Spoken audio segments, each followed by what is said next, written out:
Así ha dicho Jehová, así dice el Señor, así dice Dios. Y hay una maldición. En este pasaje hay una maldición y una bendición. La maldición dice, maldito el varón. Estamos hablando genéricamente, no habla del hombre, sino del ser humano, que confía en el hombre, que confía en la fuerza humana y pone carne por su brazo y su corazón se aparta de Jehová. Hay una maldición en esto, no es una cosa liviana. Hay una maldición para aquel que realmente no pone toda su confianza, su fe en el Señor. Pensemos que confiar significa tener fe en el Señor. Es poder saber esperar en el Señor con confianza. Como dice bien claro allí la carta a los Hebreos, es pues la fe y la certeza de lo que se espera y la convicción de lo que no se ve. Pero la mayoría de las personas no tienen esta convicción en su corazón, no tienen esta confianza en su corazón. Pero evidentemente nosotros como cristianos, como creyentes, tenemos que tener bien arraigada esta fe, esta confianza, esta convicción en nuestros corazones. Jeremías no le está hablando a un pueblo inconverso. Jeremías le está hablando de parte de Dios a un pueblo que era el pueblo de Dios. Sin embargo, estaba diciendo estas cosas. Es como si hoy dijéramos a los creyentes esta misma palabra. ¿Acaso puede ser que haya quienes se creen o piensan que son creyentes que no confíen en el Señor, que no hayan puesto en el Señor su confianza, su esperanza? Y creo que muchas veces pasa esto. Muchas veces cuando vemos cristianos que se desesperan, nos damos cuenta que están flojos en la fe, están flojos en la confianza y están flojos en la esperanza. Y esto cuando miramos no solo el Antiguo Testamento, miramos el Nuevo Testamento, miramos los Evangelios. Aún lo vemos en los discípulos en más de una oportunidad que a pesar de conocer el poder, la gracia, la gloria del Señor y estar junto al Señor, sin embargo, en más de una oportunidad su fe falló. Y el Señor tuvo que reprocharles esa falta de fe. Cuando estaban allí en el mar de Galilea, en la barca, y se levanta la tempestad, la tormenta, Jesús estaba, dice, durmiendo en la barca, en la parte más baja, y empezaron a desesperarse. Desesperarse significa perder la esperanza, perder la confianza. Y en principio lo que hicieron es tratar de hacer lo posible por sus propios medios, con su propia sabiduría, con sus propias fuerzas, de poder mejorar la situación en medio de la tormenta, en medio del problema, en medio de la dificultad. Pero dice que la tormenta era cada vez más fuerte. Y cuando vieron que ya no tenían ninguna oportunidad de sobrevivir a la tormenta en esa situación, fueron a clamar al Señor. Inclusive la forma en que fueron a clamar al Señor nos llama poderosamente la atención. Porque hasta como que fueron a reprocharle al Señor, ¿no? Fueron al Señor y le dice, Señor, ¿no tienes cuidado de nosotros que perecemos? ¿Alguna vez usted le reprochó algo al Señor? No, somos todos buenos. Pero ¿cuántas veces a lo mejor en la desesperación, en la pérdida de la esperanza, en el hecho de tener una fe débil o una confianza que no cubre realmente las expectativas, hemos tal vez reclamado a Dios con una especie de reproche? ¿No tienes cuidado de nosotros que perecemos? Y dice que Jesús los vio de una manera terrible, desesperados. Y el Señor dice que parándose frente a la tormenta y a la tempestad en el mar, el Señor la calmó. Dio su palabra y la tormenta y las olas y el viento cesaron. Y dice que se hizo grande bonanza. Se tranquilizó todo. De todas maneras, cuando estaba todo tranquilo, el Señor le dice a los discípulos, ¿qué les dice? Los felicito, están muy bien, qué buena actitud han tenido. No, les reprocha Jesús a ellos y les dice, ¿dónde está vuestra fe? ¿Dónde está vuestra confianza? Y nos damos cuenta entonces que bien merece este mensaje que pueda llegar a nosotros, porque quizá en algún momento nos ha pasado o nos pueda pasar y podamos recordar la palabra del Señor que nos viene por medio del Espíritu Santo, y en ese momento en que humanamente tendemos a flaquear y a desesperarnos, poner nuestra confianza en el Señor. Porque la desconfianza, la desesperanza, evidentemente trae la derrota, trae la maldición. No podemos solucionar las cosas con nuestra propia fuerza, con nuestra propia sabiduría, como bien dice aquí este texto, el versículo 5.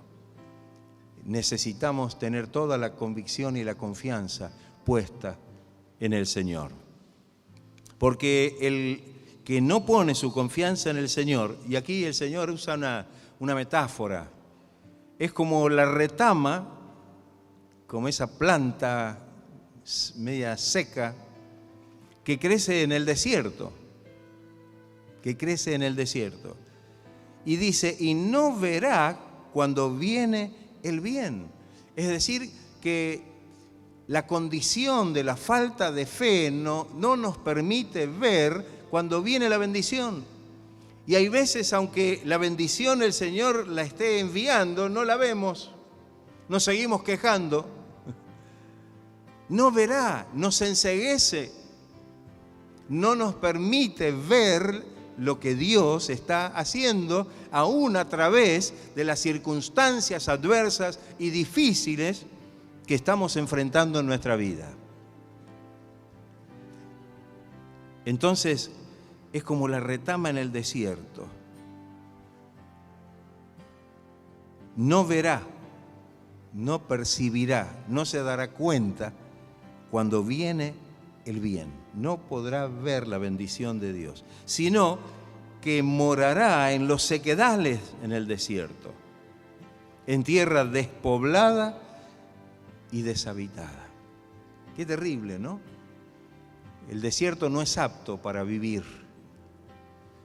No es apto para poder vivir teniendo lo necesario inclusive. Sin embargo, el Señor nos muestra que aquel que no tiene la confianza puesta en el Señor está en esta situación. Primeramente, tiene que comprender que en vez de una bendición, está bajo una maldición. Pero no porque Dios lo maldice, sino porque está bajo la maldición de no poder tener la confianza y la fortaleza de fe necesaria para poder saber, como dice bien el apóstol Pablo, que a los que aman a Dios, dígalo más fuerte, todas las cosas les ayudan a bien. Que aunque venga el problema, la dificultad y la tormenta, sin embargo, en medio de todas estas circunstancias, Pablo sigue diciendo, somos más que vencedores por medio de aquel que nos amó. Aleluya. Gloria sea el nombre de Cristo. Qué maravilloso, ¿no? Qué maravilloso. Hay una bendición. Bendito el varón, la persona, el creyente, que confía en Jehová, el que tiene puesta su confianza en el Señor y cuya confianza es Jehová. Es decir, que el origen de la confianza en el creyente es Dios. No soy que yo confío porque soy una persona, mire, yo tengo tantos años de creyente que ya yo soy, aprendía. No, no. Él es nuestra confianza. Amén, hermano. Es lo que Él produce en nosotros por medio del obrar de su Espíritu en nuestras vidas. Bendito aquel que confía en Jehová y cuya confianza es Jehová. Ahí está, Él es nuestra confianza.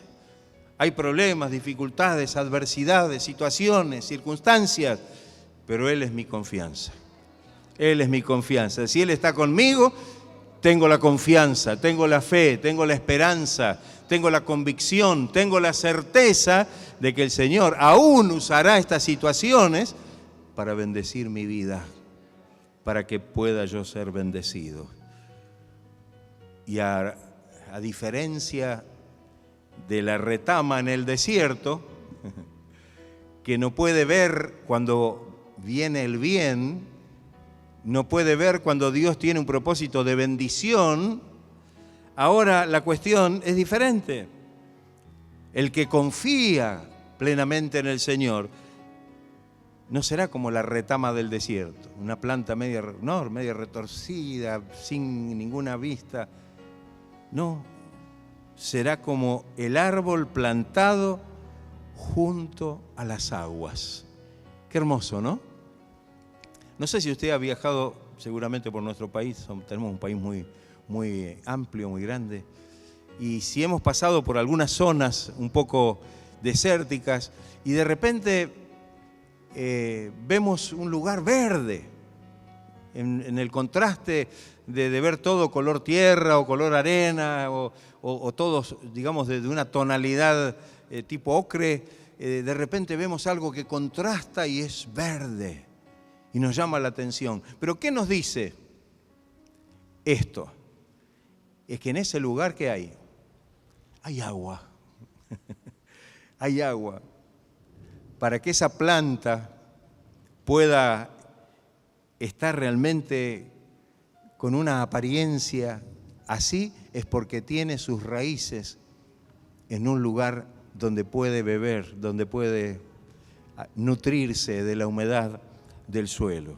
Será el creyente entonces como el árbol plantado junto a las aguas, que junto a la corriente echará sus raíces. Sus raíces.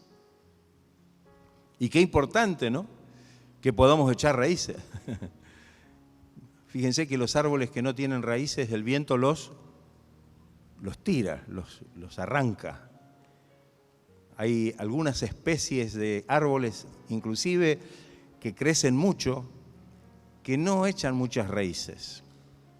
Y sabemos que cuando vienen las tempestades, son los candidatos a ser totalmente, no solamente tirados o volcados, sino arrancados. Siempre, y creo que les he participado alguna vez, una vez estábamos acá en el sur de la provincia de Buenos Aires, en las costas del río Quequén, un lugar muy lindo, muy pintoresco, y hay muchos árboles de ambos lados, más de un lado que del otro, donde está especialmente el camino costero. Un lugar muy lindo. Y ese día que fuimos a recorrer ese lugar, cuando entramos en ese lugar, en ese camino, nos quedamos totalmente aterrados. Porque ya conocíamos el lugar, lo habíamos hecho otras veces, y cuando empezamos a observar, había muchos de esos árboles de unos troncos inmensos, totalmente tumbados, y nos llamó la atención que algunos de ellos enteros estaban del otro lado del río. El viento los había arrancado de raíz, con la poca que tenían, y los llevó y los tiró del otro lado, y los veíamos del otro lado del río, tirados del otro lado del río. ¡Qué terrible! Qué importante echar raíces, ¿no? Dice la palabra que en estos últimos tiempos vamos a tener que soportar vientos de doctrina, ¿o no? Vamos a tener que soportar no solamente vientos, huracanes de doctrinas. Huracanes de doctrina, por todos lados. Y si no estamos con nuestra vida arraigada, es muy probable que seamos levantados o arrancados. Entonces, la fe, la confianza en el Señor, una vida que está bebiendo de la savia y del alimento, que para nosotros no es otra cosa que el Espíritu Santo, nos puede mantener frente a las dificultades y a los vientos de toda clase de doctrinas y huracanes y tornados. Nos vamos a mantener firmes, como aquel hombre sabio que construyó su casa sobre la roca, que vinieron las tempestades y soplaron los vientos. El insensato edificó a ras de tierra. Y hasta tal vez se mofaba del otro, decía, mira qué rápido que hice la casa. Y el otro, mientras este iba para arriba, el otro todavía estaba yendo para abajo, echando los cimientos, asentando sobre una base firme. Pero cuando esa casa fue puesta a prueba, dice que la que construyó el hombre insensato, esa casa se vino abajo, se derribó y fue grande su ruina. Qué terrible, ¿no? Sin embargo, la del hombre prudente que edificó su casa sobre el buen fundamento, firme, vinieron los ríos, soplaron los vientos, dieron con ímpetu. No es que va a ser liviana la cosa, no se crea. Va a sacudir. Pero dice que esa casa se mantuvo en pie. Esa vida se mantendrá en pie como un verdadero testimonio que está anclada y está puesta sobre el fundamento que para nosotros es Cristo. Que el Señor nos ayude.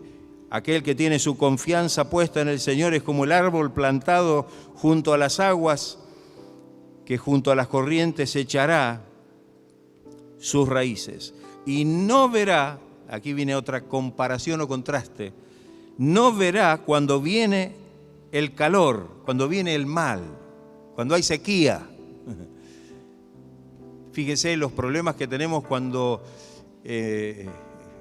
azota el calor, el sol, la sequía, y usted ve que las plantas se ponen, las hojas ya empiezan a perder el verde y se pone todo marrón, ¿no? No. En este caso dice que no verá cuando viene el calor, sino que su hoja estará verde. Aquel no verá cuando viene el bien, el que no confía, el que no tiene fe, el que no tiene convicción. Pero acá dice que el creyente, el que tiene confianza, el que tiene fe en el Señor, no verá cuando viene el mal, cuando viene el calor, cuando viene el problema.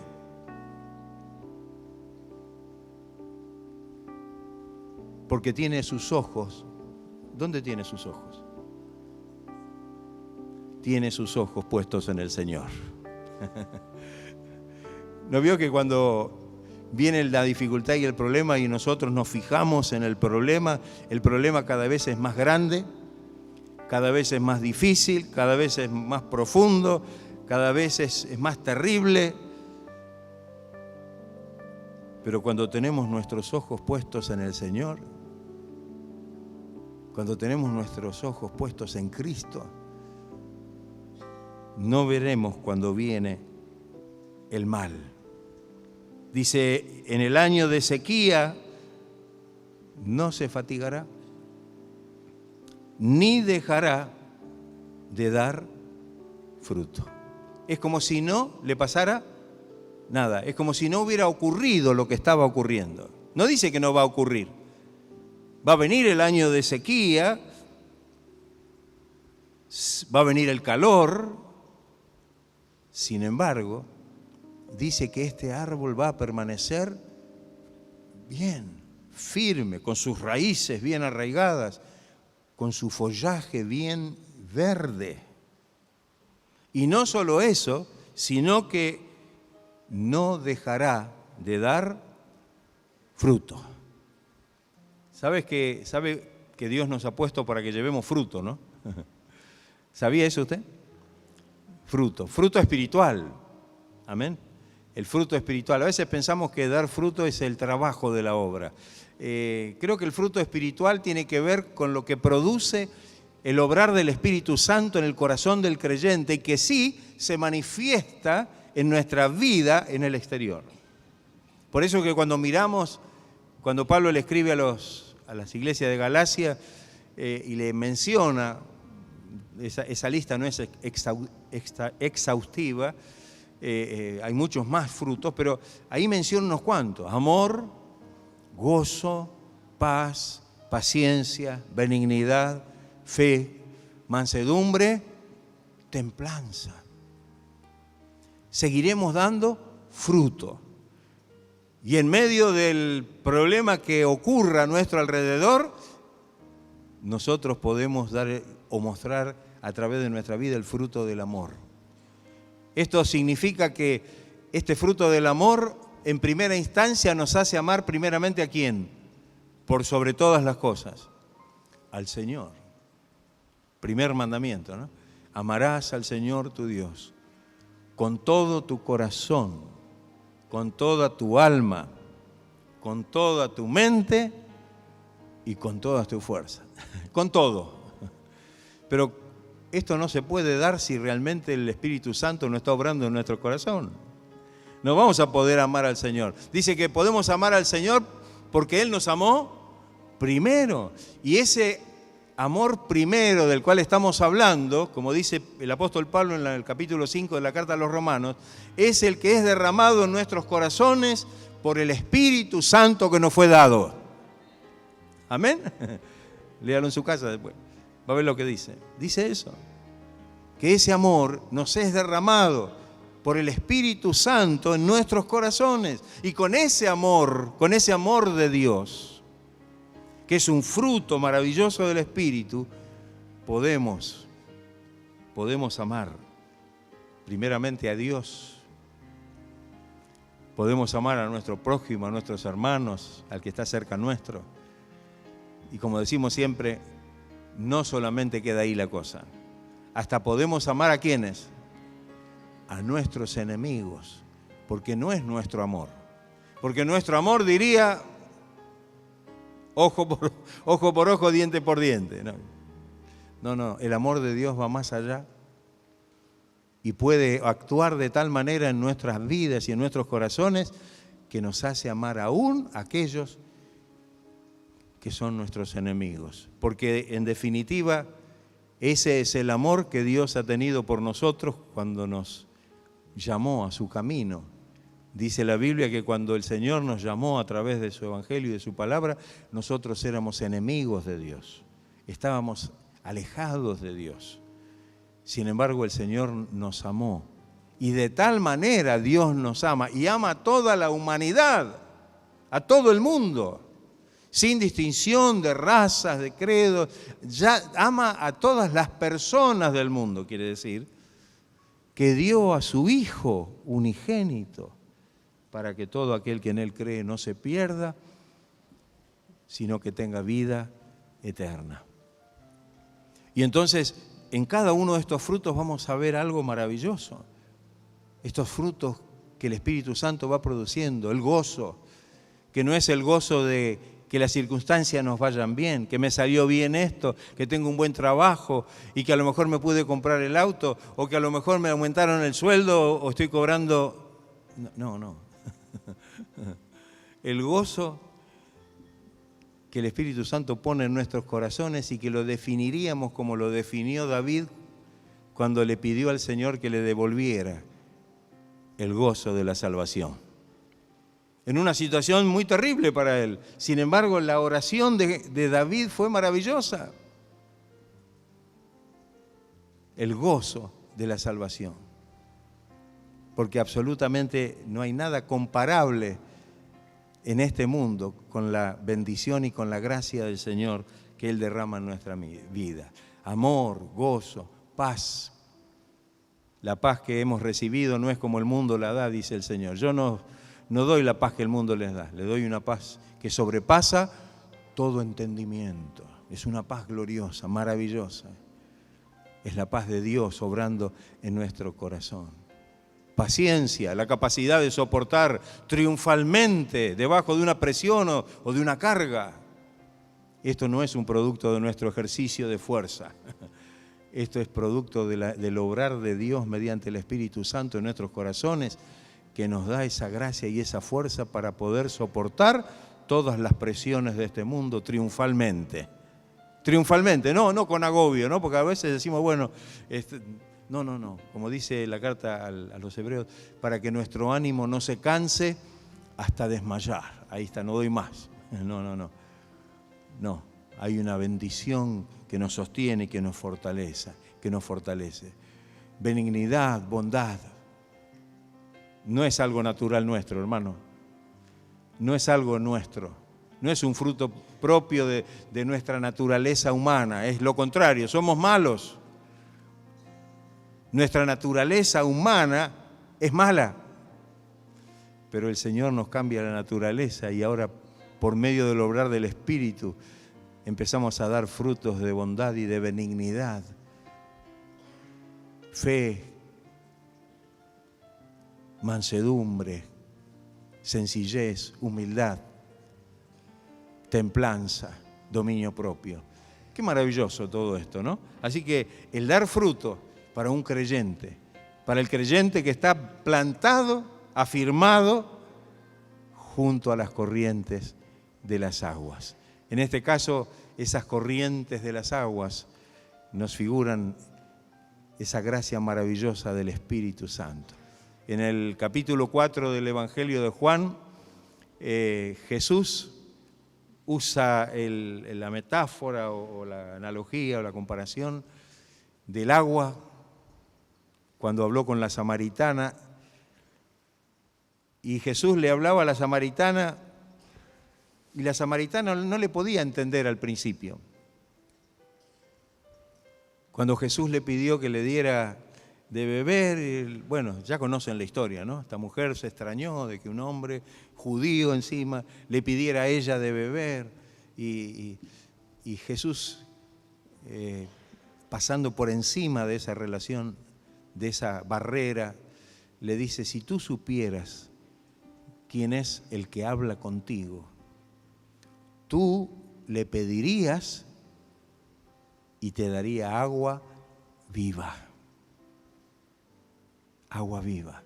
Qué hermoso, ¿no? Qué hermoso.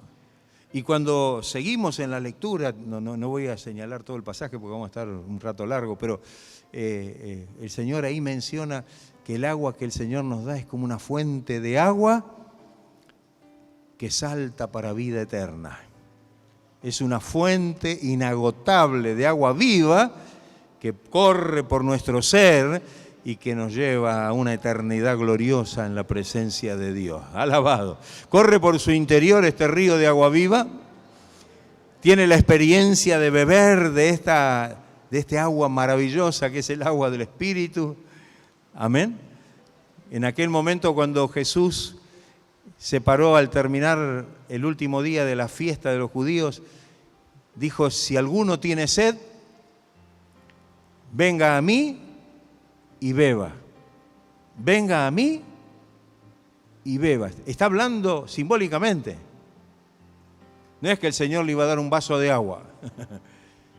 El Señor le iba a dar del Espíritu que Él tenía. Y el que cree en mí, como dice la Escritura, de su interior correrán ríos de agua viva. Y dice, y esto dijo del Espíritu Santo, que vendría o que recibirían aquellos que creen en Él o que creerían en Él. Que el Señor nos ayude para que en este momento nosotros podamos darle gracias a Dios. Somos cristianos, somos creyentes, somos parte del pueblo de Dios, pero tal vez tenemos que revisar a través de este mensaje cuál es nuestra actitud, dónde está cimentada nuestra fe, si nuestra fe es firme, si nuestra fe está consolidada en el Señor. Y esto es fácilmente comprobable, porque cuando vienen las dificultades y los problemas y las situaciones, ahí nos damos cuenta dónde está anclada nuestra fe. Entonces, por supuesto, no queremos que haya ninguna sombra de maldición sobre nuestra vida, que no nos permita ver la bendición de Dios, que tenga nuestra vida reseca como una retama del desierto, y que nos mantenga en un lugar donde parece que todo es malo, que todo es motivo para quejarnos, sino que ahora podamos realmente poner toda nuestra confianza en el Señor y podamos realmente tener una vida plena, una vida renovada, una vida llena del Espíritu, como el árbol plantado junto a las aguas, una vida cuyas raíces están bien afirmadas, una vida que está como el árbol de hojas verdes, algo que llama la atención. Y no solamente esto, sino una vida que da fruto y una vida que puede ser de esta manera, un testimonio poderoso, glorioso, de que somos del Señor y que el Señor está obrando en nuestra vida. Que el Señor nos ayude. ¿Estará dispuesto en esta mañana a pedirle al Señor que le ayude en este sentido? Los discípulos en un momento hicieron una oración que nos llama la atención. Señor, a ver si piensan en lo que voy a decir. Aumentanos la fe, le dijeron. Se daban cuenta que estaban medio flojos en esto. Y como dije antes, en más de una oportunidad, el Señor los tuvo que reprender o reprocharles la falta de fe, el no haber actuado con fe, el no haber respondido con fe ante ciertas circunstancias. Pero que el Señor en esta mañana, entonces, si algo de esto puede estar pasando en nuestra vida, queremos ser como ese árbol que está junto a las corrientes de las aguas. Queremos ser como ese árbol que está bebiendo del agua de vida en forma permanente. Y aún en medio de las situaciones más difíciles que puedan estar rodeando nuestra vida o que puedan estar asolando al mundo, nuestra vida está llena de vida, porque la vida es la vida que Dios nos da y es la vida que recibimos por medio del Espíritu de vida que hay en Cristo, que realmente corre por nuestro interior. Que el Señor nos ayude, que podamos realmente en esta mañana abrir nuestro corazón, que podamos acercarnos al Señor con esta convicción, ser sinceros, amén. A veces cuando uno le pregunta a la persona, ¿usted tiene fe? Sí, yo tengo una fe. Algunos dicen, tengo una fe ciega. ¡Ay, qué problema! Si tiene una fe ciega, ni siquiera ve. Una fe ciega, una fe que está enferma, que tiene una situación. No. Nuestra fe es una fe genuina, verdadera. Es una fe que el Señor es el que obra con su poder en nosotros. Dice en la carta a los Efesios capítulo 2, cuando habla de la salvación por la fe y no por obras, y dice que la fe es un don de Dios. Es algo que no lo producimos nosotros. Yo puedo tener fe en las cosas comunes. Puedo tener fe de que, bueno, mañana va a salir el sol. Puedo tener fe de que si hago esto así, va a ser mejor que hacerlo de la otra manera, porque la experiencia me mostró de que puedo. Pero la fe de Dios es otra cosa. La fe del Señor va por encima de todo esto, es sobrenatural. Amén. Porque no es lo que sentimos, no es lo que vemos, es lo que creemos. ¿Usted cree la palabra de Dios? ¿Cree lo que dice en esta mañana la palabra del Señor? Vamos a estar de pie y darle gloria al Señor. Dale gracias a Él por su palabra, porque Él está aquí en medio nuestro para que en esta mañana, si hemos venido tal vez con algún síntoma de debilidad de nuestra fe, si hemos venido comprendiendo que a lo mejor necesitamos ser fortalecidos, renovados en esta fe, en esta mañana el Señor pueda verdaderamente llenar nuestros corazones de esa maravillosa fe, beber de ese agua de vida. Aleluya.